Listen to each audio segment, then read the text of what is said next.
வணக்கம். உங்கள் மாயன் செந்தில்குமார். இன்றைய பதிவு மிகவும் முக்கியமானது. சகல ஐஸ்வர்ய வசியம் அப்படின்னு ஏற்படக்கூடியது. ஒரு மனிதன் லகடத்தை சுத்தமாக வைத்துக் கொள்ள வேண்டும், பவர்ஃபுல்லாக வைத்துக் கொள்ள வேண்டும். திலக முறையில் நிறைய சொல்லியிருந்தாலும் இந்த திலக முறை ரொம்ப ரொம்ப முக்கியம். வசம்ப நம்ம பொடியாக்கும், வசம்பு பொடி கிடைக்கும். வெள்ளை வசம்புன்னு கேட்டாலும் தருவாங்க. நார்மலான வசம்புலேயே எடுத்துக்கலாம். வெள்ளை வசம்பு இன்னும் கொஞ்சம் சக்தி கிடைக்கும். சில பேர் கிடைக்கலன்னா நார்மல் வசம்பு பொடியாக கிடைக்குது. அதை என்ன பண்றீங்கன்னா நல்ல கையில எடுத்து லைட்டா போட்டு வச்சுக்கோங்க. அதுவும் செந்தூரத்தை கொஞ்சோண்டு மிக்ஸ் பண்றோம். வெத்தலை சார் அப்படி புளிஞ்சு விட்டீங்கன்னா ஒரு சொட்டு வரும்.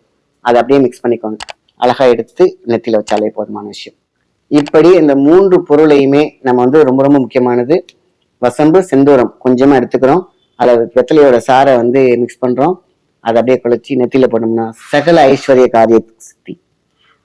முக்கியமான இடத்துக்கு போறீங்க, முக்கியமா பண விஷயமா போறீங்க, ஒரு பிசினஸ் விஷயமா போறீங்க, நம்ம செந்தூரம் அடுத்தது வசம்பு, அவ்வளவுதான். ரெண்டையுமே மிக்ஸ் பண்ணிக்க. வசம்பு என்பது விஷத்தை முறிக்கும் அம்பு. நம்ம உடம்புல ஏதாவது போற இடத்துல நம்ம பிளாக் மார்க்கா இருந்தோம்னா அதையும் முறிச்சிடும்.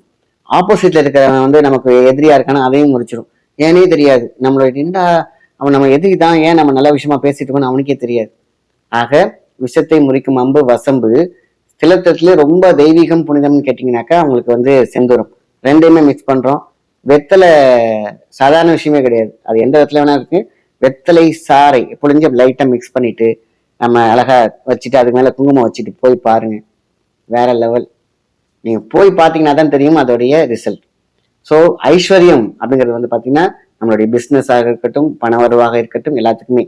ஸோ திலத்தங்கள் இது எந்த காலத்துல நிறைய திலத்தம் இருக்கு. நான் என்னென்னலாம் யூஸ் பண்றது, இதை உங்களுக்கு எப்பெல்லாம் முக்கியமான காரியங்கள் இருக்கு, போனா சக்சஸ் ஃபெயிலியர் இல்லாம வரணும்னு நினைக்கிறோம் பாத்தீங்களா, அப்ப இந்த திலகத்தை ரெடி பண்ணி வச்சுட்டு போனா போதுமான விஷயம். மற்றபடி நார்மலா அந்த துளசி எல்லாம் நிறைய சொல்லியிருக்கேன். அதெல்லாம் எல்லாருமே சூப்பர் தான். இதில் ஐஸ்வர்யங்கள் பண விஷயமாக, பினான்ஸ் விஷயமாக போறீங்க, இல்ல நான் போய் ஒரு வியாபாரத்துல உட்காந்து வியாபாரம் பண்றேன் அப்படின்னாக்கா செஞ்சு வச்சுக்கலாம், நோ ப்ராப்ளம். வச்சுட்டு உட்காருங்க, கல்லாப்பட்டியில உட்காருங்க, கல்லாசத்துல உட்காருங்க. ஸோ தி பெஸ்ட் ஜனவசியம் அப்படின்னு ஒரு அர்த்தம். அப்ப எல்லா வகையான சக்தியுமே இதுல கிடைக்கும். ஸோ இதெல்லாம் பண்ணி வச்சுட்டு மேல குங்குமமும் வச்சிருங்க.